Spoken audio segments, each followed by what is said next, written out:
नमस्कार दोस्तों, श्याम एजुकेशन परिवार की ऑनलाइन यूट्यूब क्लासेज में एक बार फिर से आपका स्वागत है।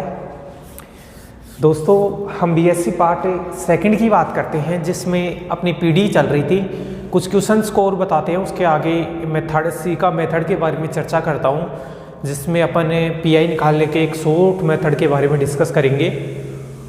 थोड़ा सर्दी ज़्यादा है आज, चलो करें कंटिन्यू।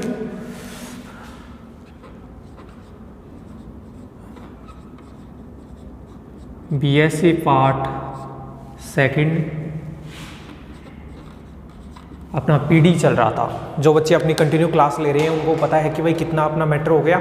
आप कंटिन्यू क्लास लेते रहिए, जो मैटर यहाँ पे हो रहा है वो ऑफलाइन क्लासेज में नहीं होगा आपका। और इसके अलावा दोस्तों,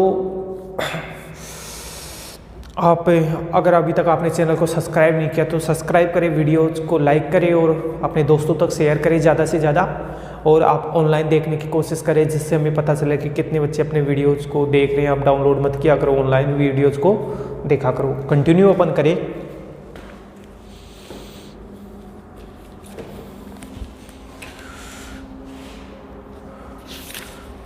जो कुछ क्वेश्चन मैं घर से भी आपको SSPAR mathematics academy YouTube channel पे बताता हूँ, वो भी आप देखा करो। कुछ प्रॉब्लम्स वहाँ से भी बता देता हूँ मैं, जिससे कि अपना कोर्स है वो नियमित और सुचारू रूप से चलता रहे। चलो ठीक है, करें स्टार्ट अपन। ओके,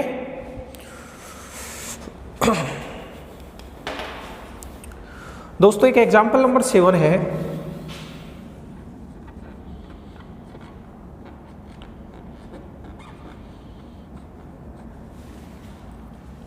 और ये किसका है? थर्ड है बी का example number 7। D cube minus, I hope आपने इस पर ट्राई की होगी, Z equal to X cube Y cube. ठीक है,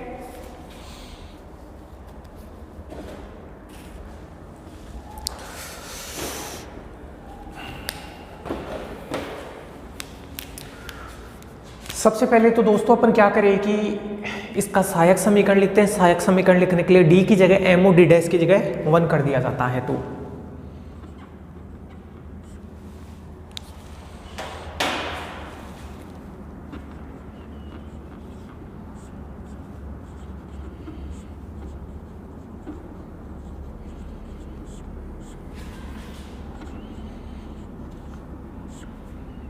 इस समीकरण का सहायक समीकरण एक्चुअली इक्वेशन डी की जगह एम करो और डी डैश की जगह 1 करो तो 0। तो ये बन गया एम बराबर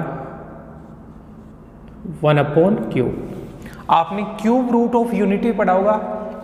इकाई का जो घनमूल होता है, क्यूब रूट ऑफ यूनिटी के हिसाब से जो एम का मान आता है वो आता है 1 ओमेगा स्क्वायर। ये पढ़ा है अपन ने। और ये भी जानते हैं कि 1 प्लस ओमेगा स्क्वायर का मान होता है 0 और ओमेगा क्यूब का जो मान होता है वो होता है 1। अरे इकाई के घनमूल बोला जाता है इनको। और यहाँ पे ओमेगा और ओमेगा स्क्वायर दोनों सम्मिश्र राशियाँ होती हैं और एक दूसरे के क्या होते हैं, ये स्क्वायर। ये भी इसमें ध्यान रखना। तो ये तो वास्तविक रूट है और ये दोनों कॉम्प्लेक्स रूट है। अगर इनका पता नहीं तो मैं आपको बता देता हूँ कि इसको खोलोगे अगर आप M cube minus 1 A cube minus B cube का फॉर्मूला लगाएंगे तो a minus B A square plus A B plus B square बराबर 0। तो यहाँ से m का मान 1, ये तो रियल रूट, यहाँ से श्रीधर आचार्य विधि से minus B plus minus B square minus 4ac upon 2a। तो m का जो मान आया -1 माइनस प्लस ये अंडर रूट तो आयोटा अंडर रूट -1 जो होता है उसका जो मान होता है वो होता है आयोटा और ये √3/2। और अगर माइनस सिग्नल लेंगे तो माइनस आयोटा √3/2। इसको आप ओमेगा मान लो, इसको ओमेगा स्क्वायर, तो ये तो दोनों कॉम्प्लेक्स रूट आ गए, ये रियल रूट आ गया।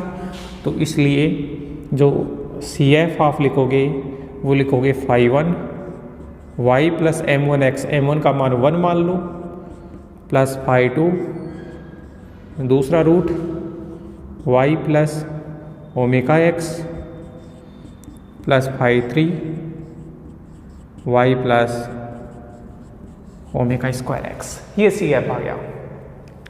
अब सी एफ को देखिए दोस्तों, फिर अपन इसके पी आई की तरफ चलेंगे। आसान सा क्वेश्चन है।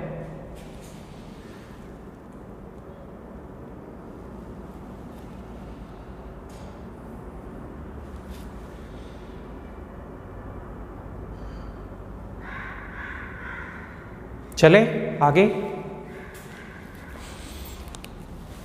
देखो पर्टिकुलर इंटीग्रल जिसको पी आई बोला जाता है, क्या करेंगे, पी आई बराबर होता है 1/m डी डी डैश, तो उसकी जगह लिख दिया D cube minus D dash cube, और ये कितना है एक्स क्यूब वाई क्यूब। आप डी क्यूब को कॉमन लो नीचे से, तो डी क्यूब को कॉमन लेंगे तो ये बनेगा 1 minus D dash cube upon D cube X cube Y cube 1/डी क्यूब। इसको ऊपर ले जाओ तो 1 minus D dash cube upon D cube, ऊपर ले गया तो inverse X cube Y cube. इसको खोलेंगे तो एक बार ही खोलने की ज़रूरत है, क्योंकि डी डैश है वो वाई क्यूब पे अप्लाई हो सकता है, क्यूब क्यूब है इस वजह से। तो ये बन गया 1/डी क्यूब और 1 plus D dash cube upon D cube. आगे खोलने की ज़रूरत नहीं, क्योंकि आगे बनेगा वो 6 बनेगा, डी डैश की पावर 6 अपॉन डी की पावर 6, वो तो अप्लाई होगा नहीं। तो इसको ऐसे कैसे, और ये एक्स क्यूब वाई क्यूब। सबसे पहले तो 1/डी क्यूब और ये इसके साथ में आया X cube Y cube plus ये गुणा में आया तो D dash cube upon D की पावर 6 और ये कितना है एक्स क्यूब वाई क्यूब। इतना उतारिए दोस्तों, इसमें कोई भी प्रॉब्लम है तो आप बताइए।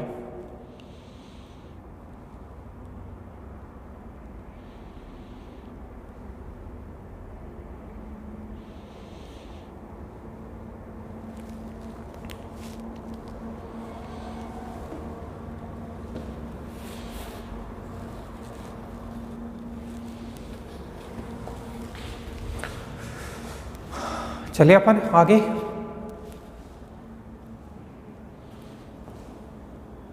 बढ़े, इधर से मैं हटा देता हूं।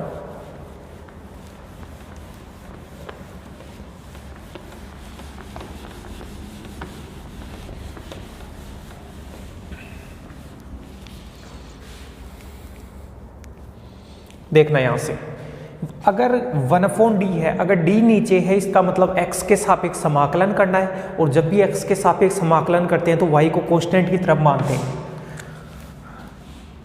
तो मैं y क्यूब को तो बाहर ले लेता हूं और ये बना 1/d cube x cube plus,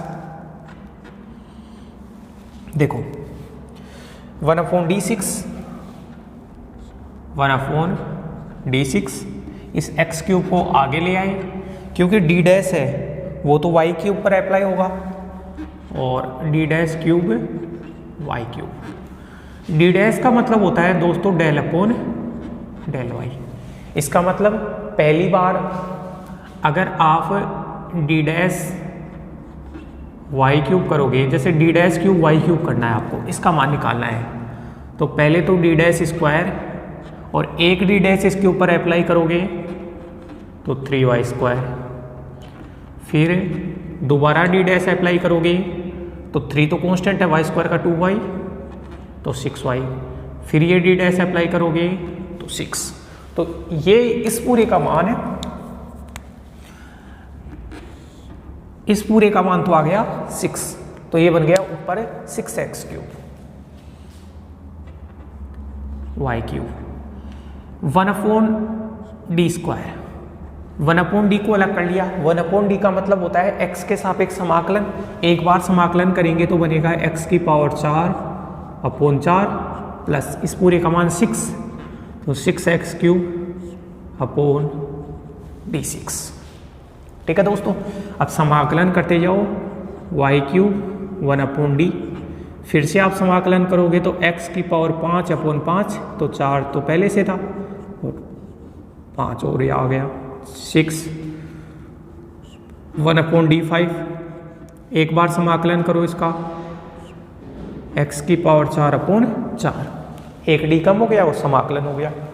फिर से इसका समाकलन करोगे तो y क्यूब x 6/6, तो 4 5 और 6 और आ गया प्लस 6 1/d4। एक बार समाकलन करेंगे तो x की पावर 5/4 × 5। अब ऐसे आगे से आगे समाकलन करते जाओ और आगे से आगे आप समाकलन करोगे तो 6d³ करोगे। एक बार फिर से समाकलन करोगे x की पावर 6/4 5 6 ये फिर से समाकलन करोगे तो x की पावर 7/4 5 6 7। फिर से इसका समाकलन करोगे 1/d। एक बार समाकलन किया तो x की पावर 8 4 5 6 7 8 और ये बन गया 6। ये एक बार समाकलन करेंगे तो x की पावर 9 4 5 6 7 8 9 और ये सेम टू सेम चलता रहेगा। ये बनेगा x की पावर 6 y क्यूब अपॉन 4 5 6। ये आया अपना PI। लास्ट में लिख देना और इस स्टेप में इनको एज इट इज उतार देना और आप लिख देना कि जनरल सॉल्यूशन जो होगा वो होगा CF प्लस PI। एक बार मैं आंसर देखता हूं इसके। बिल्कुल दोस्तों, ये बिल्कुल सही किया अपन ने और अपने आंसर मैच हो चुके हैं। तो इस प्रकार से अपने एग्जाम्पल तो सारे कंप्लीट हो गए हैं। अब अपन थर्ड बी के अनसोल्व क्वेश्चंस की तरफ चलेंगे। इसी के साथ एक बार आप सब लोग इसको कॉपी कर लीजिए। बस आपको ये समझना है कि दोस्तों अगर d ऊपर है, अंश में d है, अगर अपना जो डेरिवेटिव दिया है वो अंश में है, अंश में है तो इसका मतलब होता है कि x के सापेक्ष अवकलन, और अगर अपना जो डेरिवेटिव है वो हर में है तो इसका मतलब होता है x के सापेक्ष समाकलन। इसी प्रकार अगर d डैश है वो अंश के अंदर है, ऊपर है, तो उसका मतलब होता है y के सापेक्ष अवकलन, और अगर हर में है जो d डैश है इसका मतलब होता है y के सापेक्ष समाकलन। एक बार कीजिए फिर अपन आगे चलेंगे।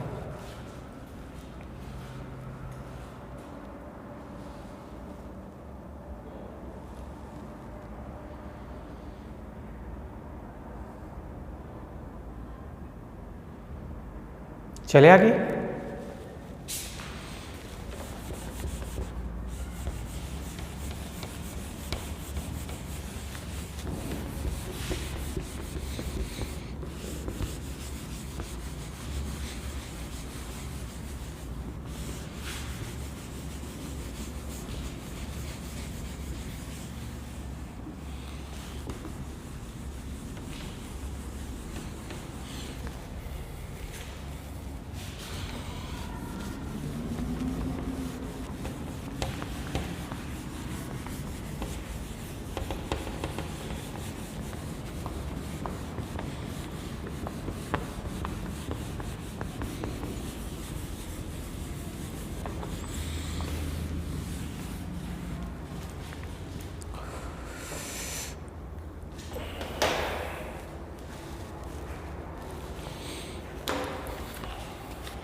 अब दोस्तों अनसोल्व क्वेश्चंस की तरफ अपन चलेंगे।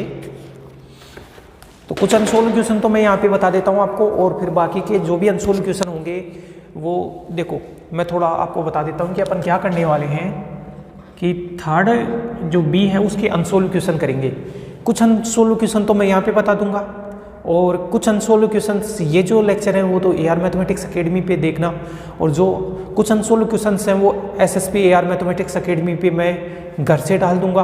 और फिर बाकी के जो अनसोल्व क्वेश्चन बचेंगे इसमें थर्ड बी के, जो वो जब मैं थर्ड सी आपको पढ़ा दूंगा, वो थर्ड सी होने के बाद में अप्लाई करेंगे उन क्वेश्चंस को।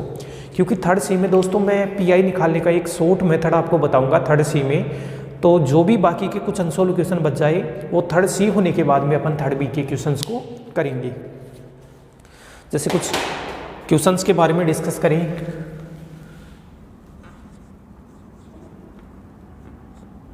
अगर क्वेश्चन नंबर 1 के बारे में डिस्कस करें तो d²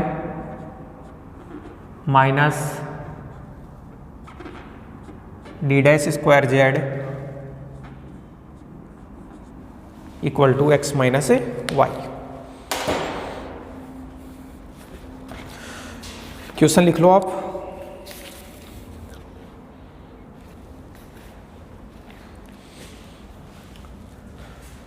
आसान सा क्वेश्चन लग रहा है अपने को। सबसे पहले तो अपन क्या लिखेंगे, सहायक समीकरण। इस समीकरण का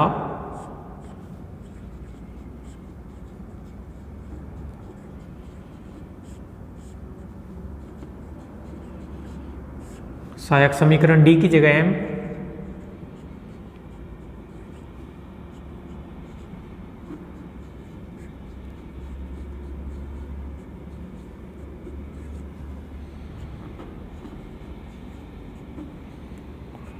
वन और -1 दोनों मान वास्तविक हैं, अलग अलग हैं।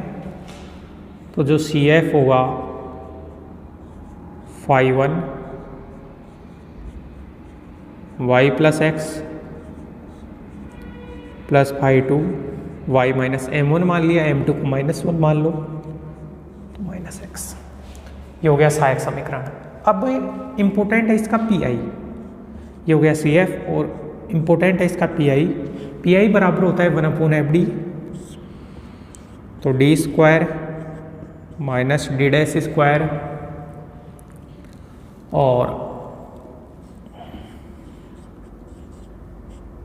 x minus Y. ठीक है, इसके लीनियर फैक्टर में अगर इसको तोड़ें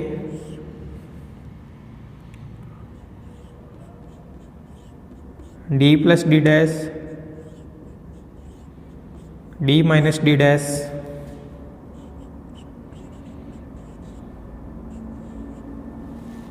y माइनस एक्स, कोई प्रॉब्लम नहीं। इस फैक्टर को आगे इसको पीछे कर दो तो भी कोई प्रॉब्लम नहीं होने वाली है। अब 1 बाई 1 अपना अप्लाई करिए। सबसे पहले तो इस फैक्टर को अप्लाई करते हैं।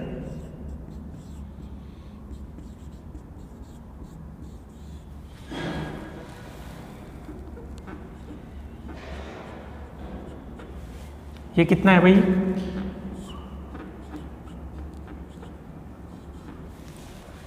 d minus alpha d dash. तो अल्फा की जगह -1 है, तो अल्फा की जगह -1 है तो मैं बॉक्स में लिख देता हूं इसको। आप पुट करोगे y की जगह आप पुट करोगे c1 minus alpha x, Y की जगह पुट करोगे c1 माइनस एक्स, अल्फा की जगह -1 है। अब अपन क्या करते हैं, जो मैंने फॉर्मूला बताया था उसके कोरेस्पोंडिंग समाकलन का चिन्ह होता है। x के फंक्शन में कोई चेंजिंग नहीं करते हैं और y की जगह रख देते हैं c1 माइनस एक्स। अच्छा, माइनस माइनस प्लस हो जाएगा। एक काम कीजिए दोस्तों, उससे अच्छा आपके लिए ये है कि आप प्लस वाला फैक्टर अप्लाई कीजिए तो ये कैंसिल हो जाएगा और आसान हो जाएगा अपना क्वेश्चन। तो देखो मैं क्या लिख दूं कि अगर माइनस वाले फैक्टर को यहाँ कर दूं और प्लस वाले फैक्टर को यहाँ कर दूं, माइनस वाले फैक्टर को यहाँ कर दूं, प्लस वाले फैक्टर को यहाँ, ये क्वेश्चन को आसान बनाने के लिए कर रहे हैं, आंसर तो उससे भी आने वाला है। तो अब d plus alpha d dash, alpha का मान है वो बन गया +1, एल्फा का मान +1 बन गया तो ये और ये बना, तो इस वजह से ये बन जाएगा अपना ये dx, और बाहर जो नेगेटिव है तो मैंने यहाँ पे क्या लिख दिया, नेगेटिव। अब आप ये मत सोचना कि सर वैसे भी बिल्कुल ठीक होता अपना, लेकिन अब देखो एक काम कीजिए आप, x कट गया तो ज़्यादा आसान हो गया। ज़्यादा आसान कैसे हो गया, 1/√x D minus D dash और यहाँ पे बचा इंटीग्रेशन माइनस का C1 dx, तो माइनस C1x हो गया भाई, कांस्टेंट बाहर आ गया और ये बना डी माइनस डी डैश। तो कुल मिला के डी माइनस डी डैश, और अगला फैक्टर अप्लाई करने के लिए C1 की जगह पुट करो, C1 की जगह यहाँ से y माइनस एक्स पुट कर दे, y माइनस एक्स, और ये गुणा में ऑलरेडी कितना है x, C1 की गुणा में x, माइनस का d माइनस डी डैश, ये इसको मल्टीप्लाई करो तो yx माइनस एक्स स्क्वायर। अब दोस्तों अपन दूसरा फैक्टर अप्लाई कर रहे हैं, तो d minus alpha D dash, alpha की जगह -1 है, तो अब पुट करेंगे y बराबर नया कांस्टेंट C2 माइनस एक्स।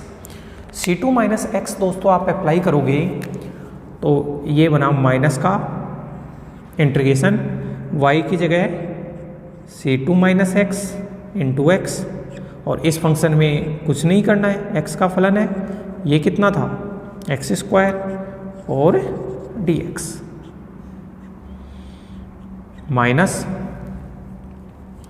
अब देखो ये इससे गुणा होगा तो C2 और x बनेगा, और x का आप इंटीग्रेशन करोगे तो एक्स स्क्वायर बाई 2, ये इससे गुणा होगा तो एक्स स्क्वायर बनेगा, अच्छा, और ये इससे गुणा होगा तो एक्स स्क्वायर बनेगा माइनस का, और माइनस का एक्स स्क्वायर ये रहा, तो माइनस का 2 और एक्स स्क्वायर का इंटीग्रेशन होता है एक्स क्यूब बटे 3, बिल्कुल सही है। ये बना माइनस का एक्स स्क्वायर बाई 2, C2 की जगह आप वैल्यू पुट करो भाई, माइनस एक्स स्क्वायर माइनस का 2x स्क्वायर, तो x square upon x cube upon 3, और C2 की जगह यहाँ से वैल्यू पुट करो y प्लस एक्स, माइनस ये माइनस हो गया, ये माइनस माइनस प्लस हो गया, 2/3 एक्स क्यूब। थोड़ा सोल्व अपन कर ले, इसको इससे गुणा करेंगे तो ये बनेगा माइनस का 1/2 एक्स स्क्वायर वाई, इसको इससे करोगे तो माइनस का 1/2 एक्स क्यूब, और ये कितना है 2/3 एक्स क्यूब। चलो इसको थोड़ा एडजस्ट कर ले, एक्स क्यूब कॉमन ले ले तो ये कितना है 2/3 माइनस 1/2, 2/3 माइनस 1/2, और एक्स क्यूब एलसीएम मैंने 6 ले लिया तो 2 2 दूनी 4 माइनस 3, तो ये बन गया 1/6 एक्स क्यूब। तो इस पूरे की जगह 1/6 रखेंगे तो यहाँ लास्ट आंसर लिख रहा हूँ मैं, माइनस का 1/2 एक्स स्क्वायर वाई प्लस 1/6, इस पूरा का मान ये निकाल लिया एक्स क्यूब, और ये है अपना पी आई। लास्ट में दोस्तों आपको लिखना है कि जो अपना जनरल सॉल्यूशन है वो बनेगा CF प्लस पी आई। एक बार अपन आंसर भी मैच कर लेते हैं, 1/6 X cube minus 1/2 X square Y, बिल्कुल सही आंसर मैच हुआ है दोस्तों अपना। इस प्रकार से अपन ने ये थर्ड बी का अनसोल्व क्वेश्चन नंबर 1 अपन ने कर लिया है। अगर आपको इसमें कोई भी प्रॉब्लम हो तो आप बताइए दोस्तों, आसान सा क्वेश्चन था, मैंने बता दिया है। एक बार सारी स्टेप्स को आप दोबारा से देख लेना अच्छे तरीके से, ठीक है। अगर कोई भी चीज़ आपको समझ में नहीं आई दोस्तों तो आप वीडियो को रीस्टार्ट करके देख लिया करो। वैसे तो ऐसा कोई प्रॉब्लम मैं आपके लिए छोड़ता ही नहीं हूँ, जो चीज़ें इंपॉर्टेंट होती हैं उनको हाईलाइटेड तरीके से लिखता हूँ अलग से कि कहाँ पे अपन क्या पुट कर रहे हैं।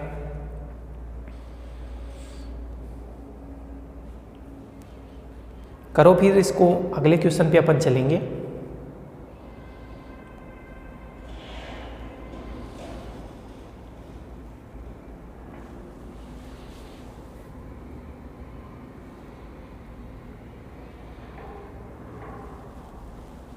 चले आगे।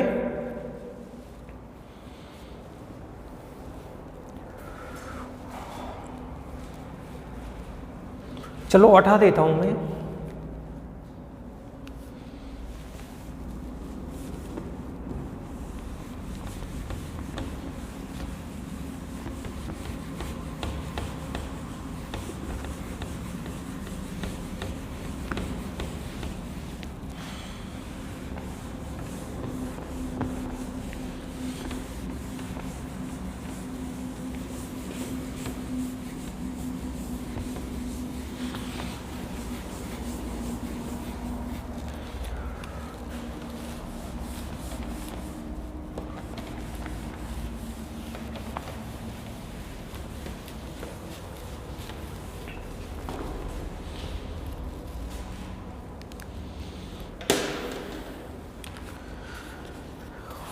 ट्राई करिए अपन दोस्तों अनसोल्व क्वेश्चन नंबर 2 के ऊपर।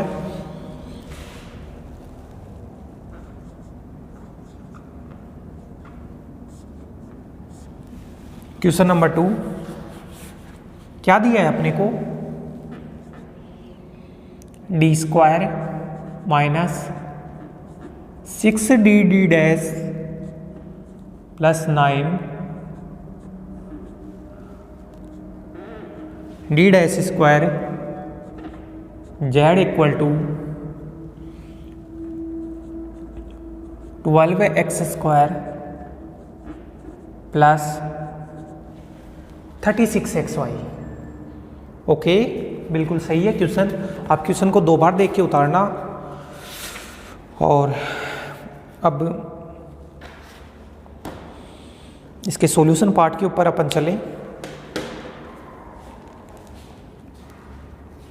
सबसे पहले तो अपन इसका सहायक समीकरण लिखते हैं।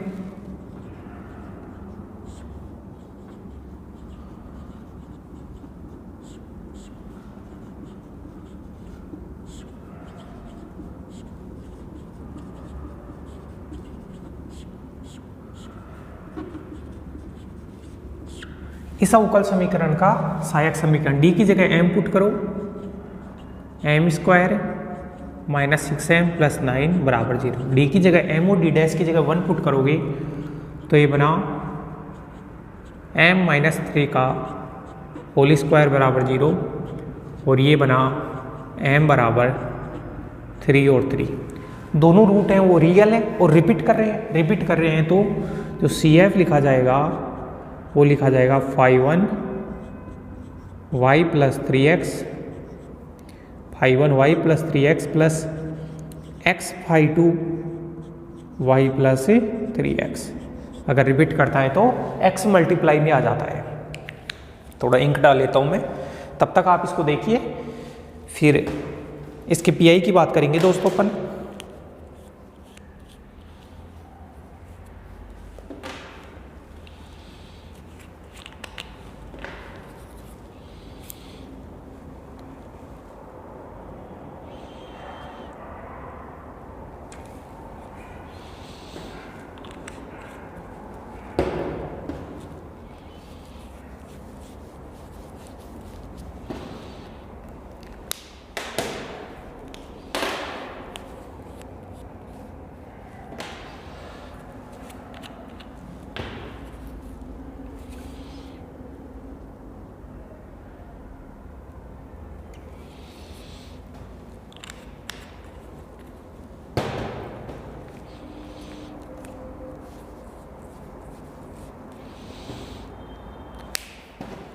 चले बात करें इसके पर्टिकुलर इंटीग्रल की, PI की। तो PI कितना होता है 1/f dd dash, 1/f dd dash put करोगे तो D square minus 6d dash plus 9 D dash square और ये गुणा में कितना है 12x स्क्वायर प्लस 36xy। इसको क्या लिख सकते हैं, इसको लिख सकते हैं d माइनस, ये 3 है ना, d माइनस 3d डैश और d minus 3d dash whole square को 2 बार लिख दिया। गुणा करके देख लो यही बनेगा। अरे d m की जगह तो d माइनस 3d डैश का होल स्क्वायर है, इसको गुणा करके देख लो ये बनेगा।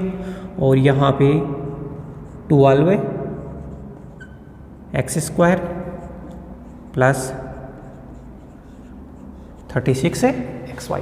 एक फैक्टर अप्लाई करते हैं क्योंकि दोनों फैक्टर एक साथ अप्लाई नहीं हो सकते। d माइनस, सर्दी थोड़ी ज़्यादा है भाई आज, क्या चाहती है ये,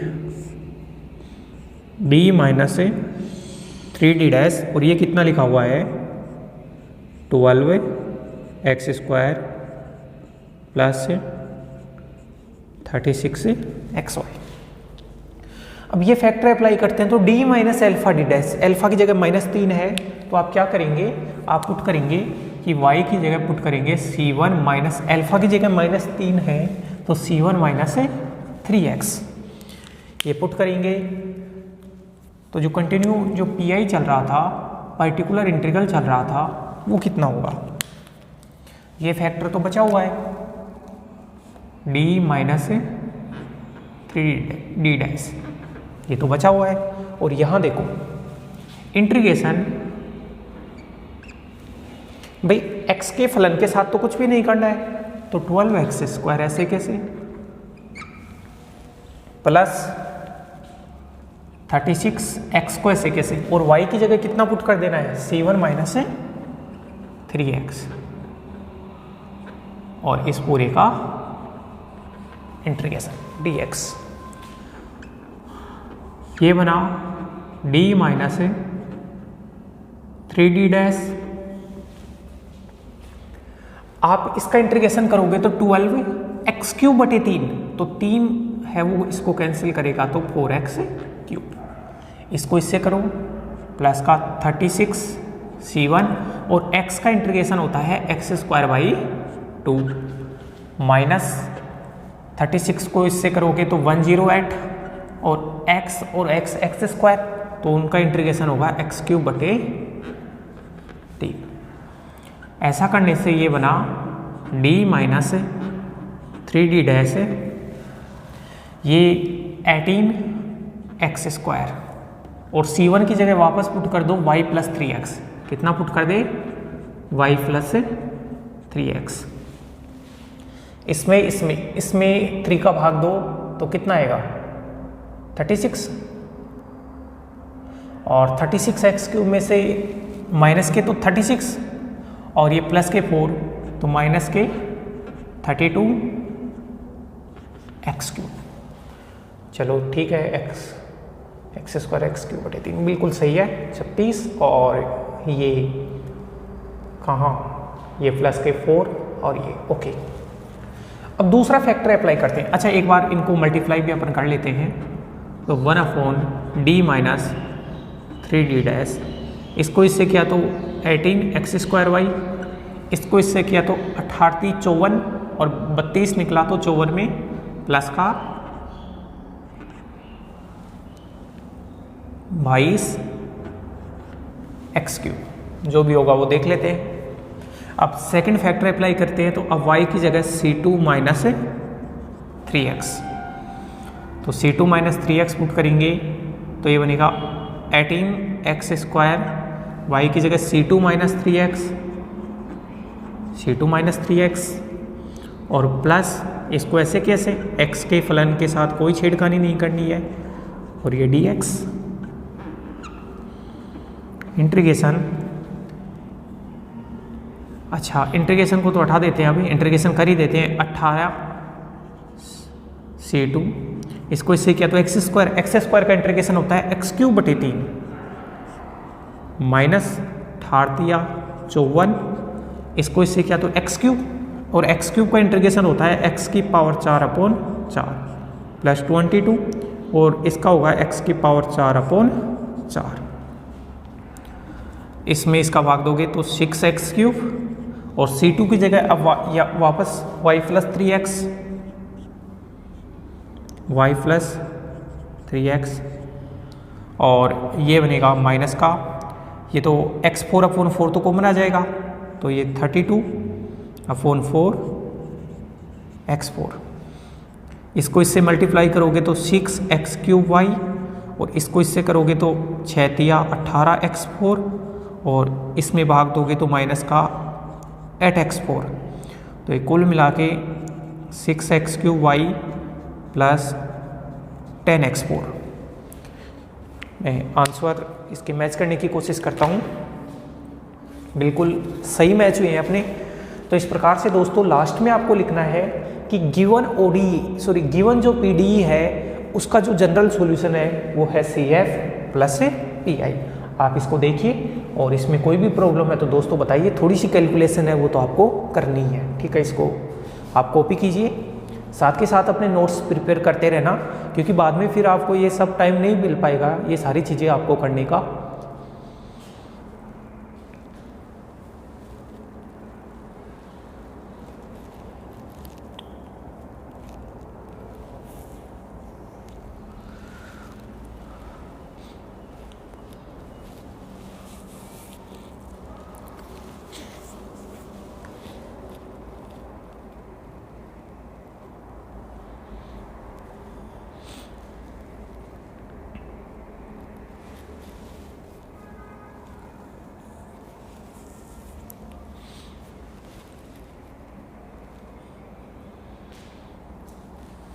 दिखाई तो दे रहा है ना आपको सब कुछ।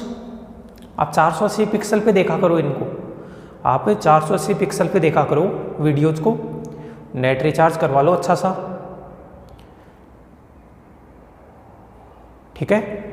बढ़े आगे, 2 GB या 3 GB वाला पैक रखा करो कम से कम आप डेली यूजेज का।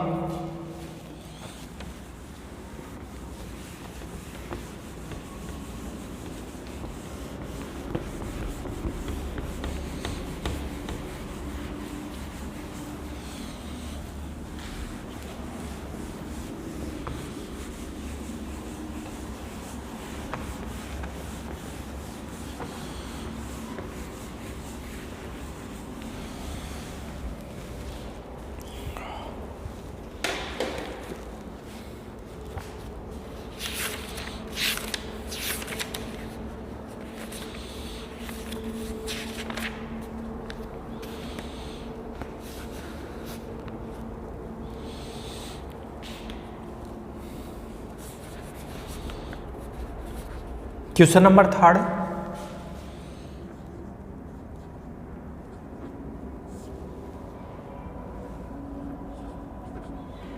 D square minus 2dd dash plus D dash square Z equal to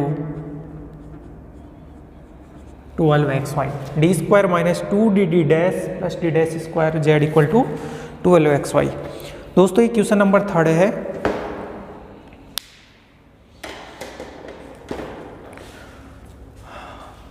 करते हैं, देखिए सोल्व इसको। सबसे पहले तो अपन क्या लिखेंगे, अपने को सहायक समीकरण लिखना पड़ेगा।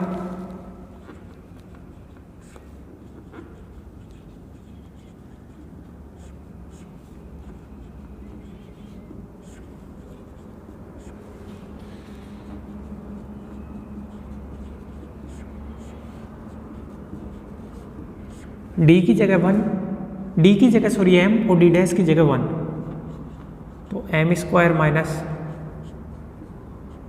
2m प्लस 1 बराबर 0।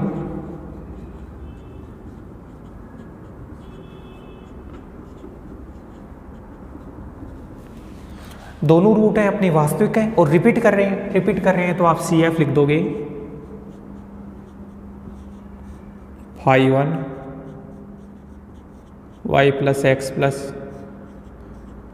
X phi 2 y plus X, ठीक है। PI की तरफ अपन दोस्तों चले तो पार्टिकुलर इंटीग्रल जो होता है वो होता है 1/f डी डैश। तो इसको तो आप ये लिख सकते हो ना, d माइनस डी डैश का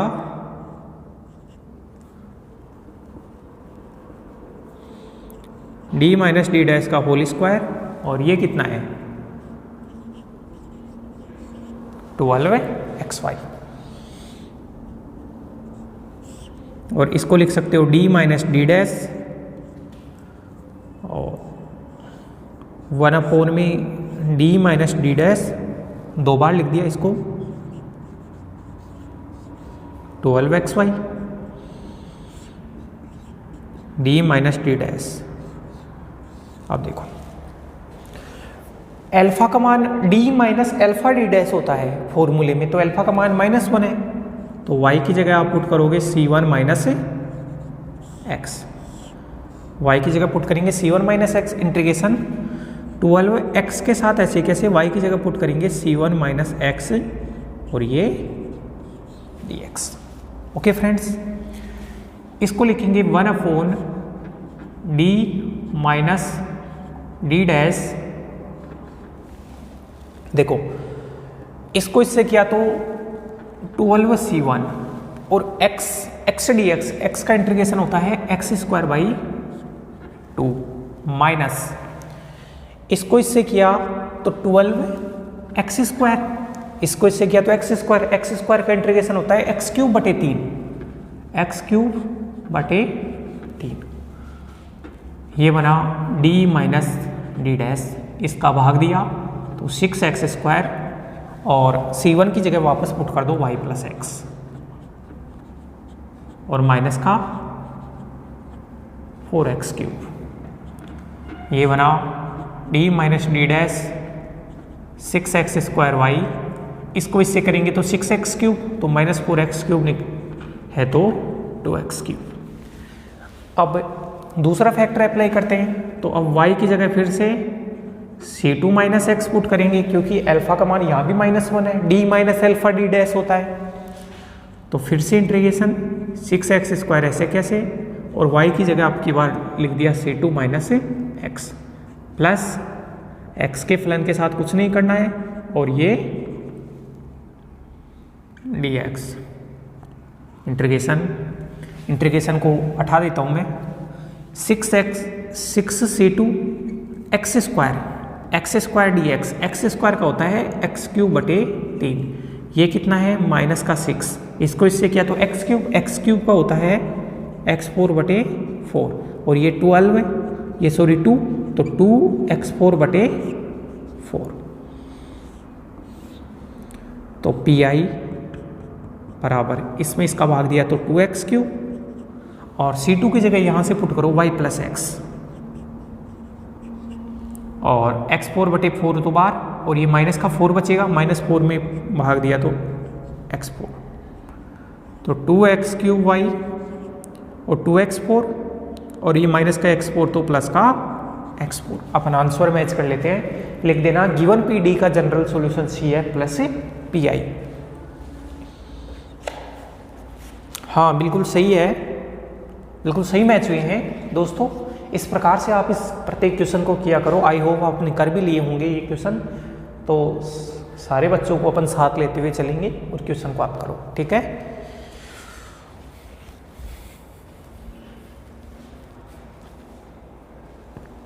आप स्क्रीनशॉट ले लिया करो, दिखाई तो दे रहा है ना आपको सब कुछ।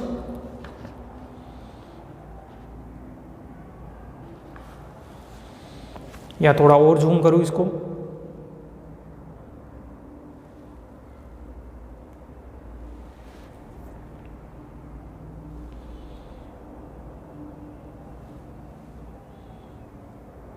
वैसे ये भी सही था। थोड़ा सा मैं इसको एडजस्ट कर लेता हूँ स्टैंड को।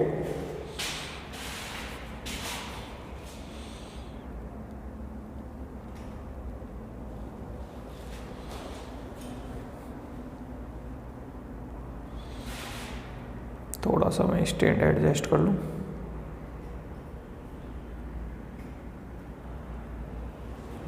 अब ठीक है, ओके। अब सबको दिखाई दे जाएगा। चले आगे अपन।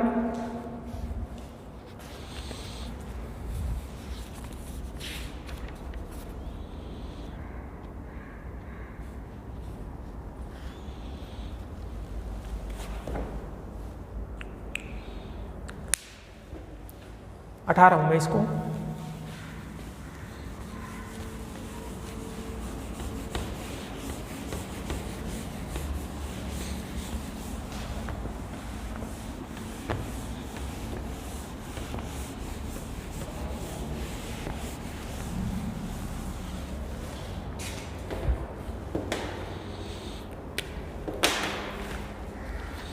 क्वेश्चन नंबर 4 की बात करें अपन,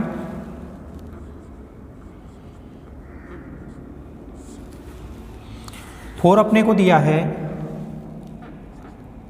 d² minus 2d dash minus 15 d dash square z equal to 12xy। आप फिर से देख लेना, यही क्वेश्चन है अपना। क्वेश्चन नंबर 4 है।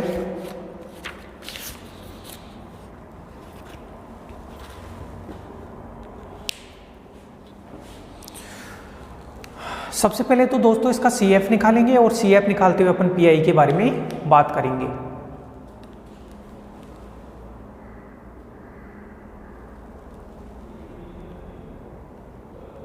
चले देखो,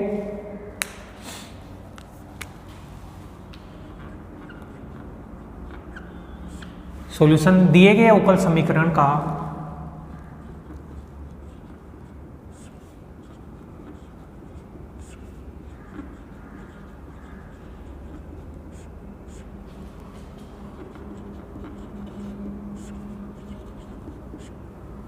सहायक समीकरण,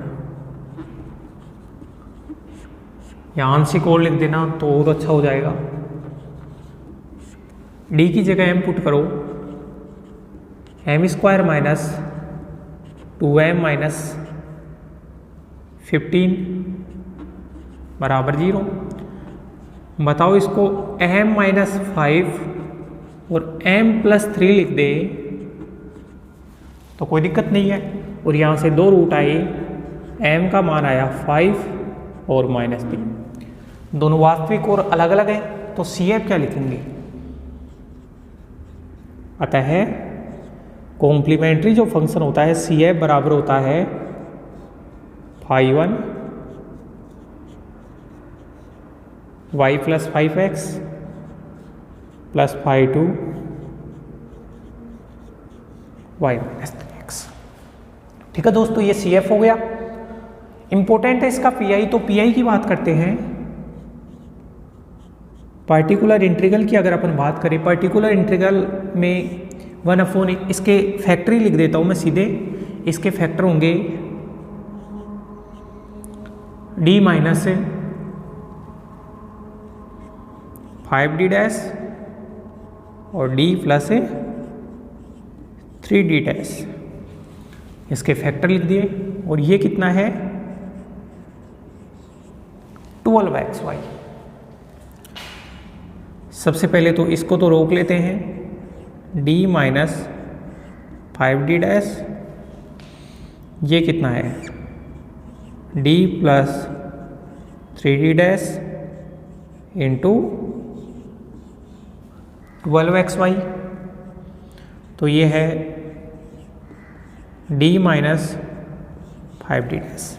अब देखो d plus alpha d dash, तो अपन पुट करेंगे दोस्तों,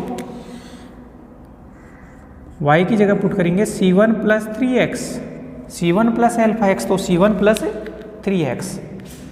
इंटीग्रेशन करेंगे 12x को ऐसे कैसे, और y की जगह पुट करेंगे c1 प्लस 3x और dx।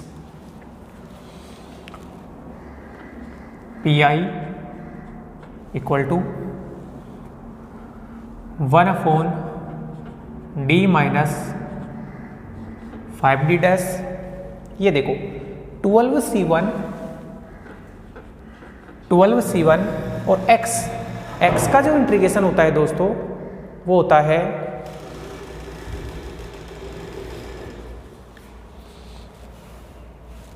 बैक की ऊपर वाली चेन में देखना,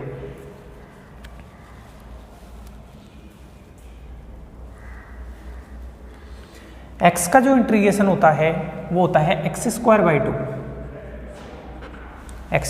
2, और ये कितना है? 12 को 3 से किया तो 36 x² है, तो उसका भी x³ 3। d minus 5d dash, इसका भाग दिया तो 6x²। c1 की जगह अपन पुट करें, इसको उधर ले जाए तो y minus 3x plus 12x³। d minus 5d dash 6x² और इसको इससे किया तो 18x³, तो ये माइनस का 6x³।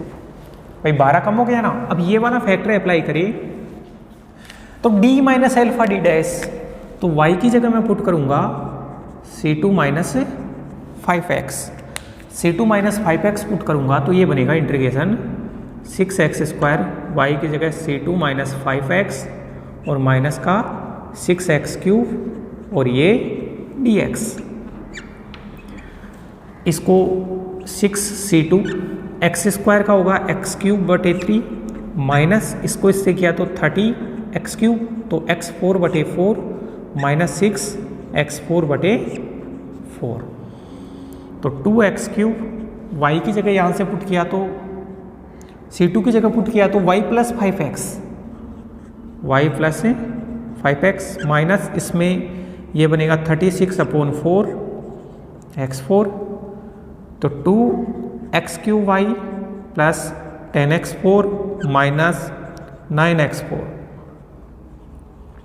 2x³ प्लस का x4। एक बार अपन आंसर भी मैच कर लेते हैं अपनी बुक में, बिल्कुल सही है आंसर।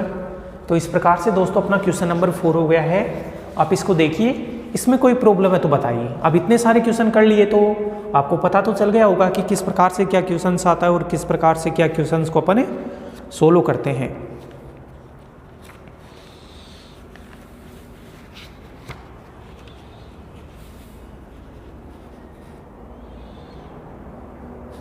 अगर एक क्वेश्चन नंबर 5 और देखिए अपन, आप उतार लीजिए इसको, फिर अपन आगे बढ़ते हैं।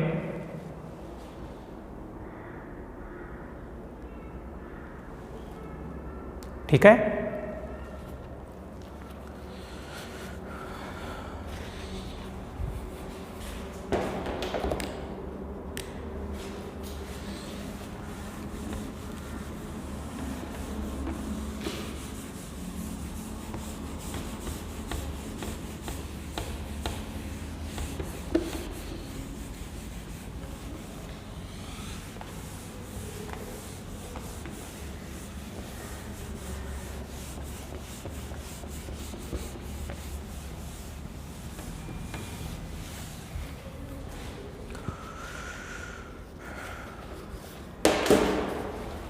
क्वेश्चन नंबर 5 की बात करें,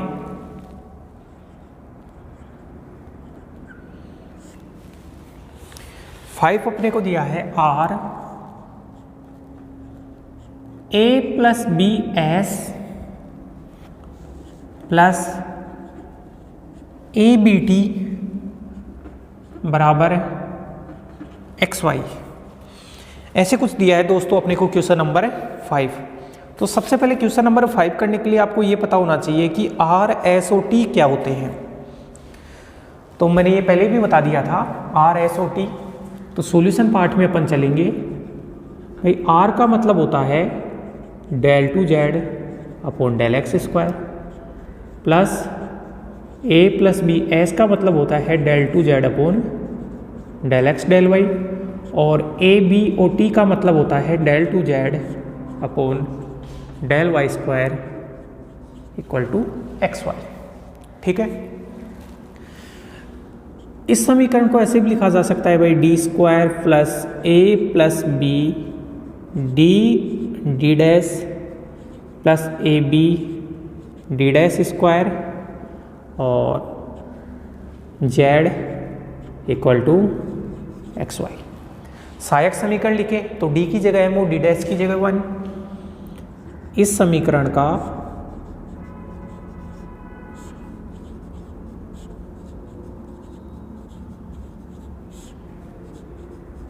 सहायक समीकरण डी की जगह M, M square plus A plus B, M और डी डैश की जगह 1 तो ए बी बराबर 0। सब लोगों को पता है इसका जो फैक्टर बन गया एम प्लस ए और एम प्लस बी बराबर 0, गुणा करके देख लेना यही आएगा। तो एम के दो मान दोस्तों आए, एम के दो मान आए माइनस का ए और माइनस का बी। एम के दो मान आ गए, दोनों मान वास्तविक और अलग अलग हैं, अलग अलग हैं तो आप सी एफ लिख देना, सी एफ लिख देना phi 1 Y minus A X plus phi 2 Y minus B X. ये तो सी एफ आ गया। बात करें अपन बी आई की तो पी आई होता है 1 अपॉन डी डी डैश। तो सीधा ही अपन इसके फैक्टर बना के लिख देते हैं D plus A D plus A D dash और D plus B D dash. आप इनको गुणा कर लेना तो अपना यही बनेगा। और ये कितना है एक्स वाई। सबसे पहले जैसे मान लो किसी को भी अप्लाई कर लो, दोनों में एक ही बात है। पहले इस फैक्टर को अप्लाई करते हैं तो d plus B D dash X Y. तो d माइनस एल्फा, अब एल्फा की जगह प्लस का b है तो आप जहां भी y बने उसकी जगह c1 plus B x put कर देंगे, क्योंकि एल्फा की जगह प्लस का b है। और ये बना d plus A D dash इसमें इंटीग्रेशन x को ऐसे कैसे और y की जगह कितना पुट करेंगे, c1 प्लस bx dx। ये बना d plus a d dash, ये c1 और x का x square by 2 plus b और एक्स स्क्वायर का समाकलन एक्स क्यूब बटे 3। ठीक है दोस्तों, ये बना d plus a d dash X square by 2 और c1 की जगह यहाँ से value y minus B X और ये bx क्यूब बटे 3। ये बना d plus A D dash, इसको इससे किया तो एक्स स्क्वायर वाई बाई 2 और ये किया तो माइनस का b बाई 2, एक्स क्यूब को तो कॉमन ले लो तो ये तो b बाई 3 और इसको इससे करेंगे तो माइनस का b बाई 2 और एक्स क्यूब यहाँ भी है तो उसको एक्स क्यूब को कॉमन ले लिया। अब 1/3 में से 1/2 निकालो तो 1/3 माइनस 1/2 करोगे एलसीएम आएगा 6, तो ये बना 2 माइनस 3 तो माइनस का 1/6। तो इस पूरे की जगह माइनस 1/6 रखूँगा तो d plus A D dash X square Y by 2 minus 1/6 तो b/6 x की पावर 3। इतना कीजिए दोस्तों। एक फैक्टर मैंने अप्लाई करके दिखा दिया है, अब अपन दूसरा फैक्टर अप्लाई करेंगे।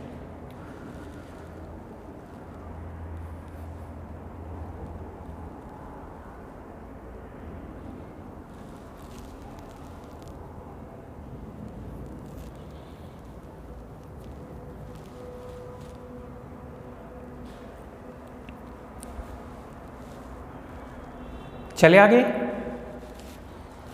अब देखिए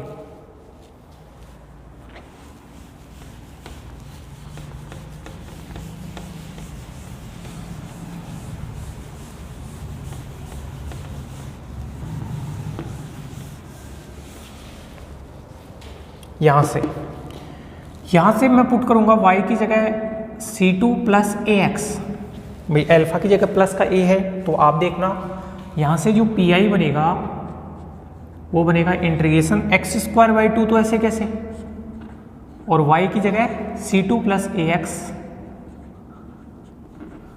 और dx कर देते हैं और ये कितना है b/6 तो बार और एक्स क्यूब का सीधा सा इंटीग्रेशन कर दो क्योंकि x के फलन के साथ तो कुछ भी नहीं करना है, सीधा इंटीग्रेशन करना है और y की जगह पर ने पुट कर दिया। इसको इससे गुणा करोगे तो c2/2 कांस्टेंट है वो तो बार और एक्स स्क्वायर का इंटीग्रेशन होता है एक्स क्यूब बटे 3 प्लस a/2, इसको इससे किया तो एक्स क्यूब का होता है x4/4 प्लस b/6 x4/4 तो 1/6 एक्स क्यूब और c2 की वैल्यू यहाँ से उठा के y माइनस ax प्लस ये बना ax4 बटे 8 माइनस bx4 बटे 24 तो 1/6 X cube Y minus ax4/6 plus ax4/8 minus b/24 x4। इनको सोल्व कर लेते हैं तो ये माइनस का 1/6 और ये प्लस का 1/8, माइनस का 1/6 प्लस का 1/8 24 एलसीएम माइनस का 4 प्लस 3 तो माइनस का 1/24। तो दोस्तों ये बन गया 1/6 X cube Y minus 1/24 ax4 और ये कितना है माइनस का 1/24 bx4 तो 1/6 X cube Y minus 1/24 a plus b x4। भाई माइनस के 1/24 कॉमन आ गया, x4 कॉमन आ गया तो ये pi आप लिख देना। जो जनरल सॉल्यूशन होगा वो गिवन pd का वो cf प्लस pi होगा। अपन अगर आंसर भी मैच करें तो अपने डिट्टो बिल्कुल सही आंसर मैच हो रहे हैं। इस प्रकार से दोस्तों अपन ने इस लेक्चर में एक तो अपना एग्जाम्पल बताया है और 5 अनसोल्व क्वेश्चन बताए हैं। अगले लेक्चर में कुछ और क्वेश्चंस के ऊपर डिस्कस करते हुए अपन थर्ड सी के मेथड के बारे में डिस्कस करेंगे। ठीक है दोस्तों, धन्यवाद।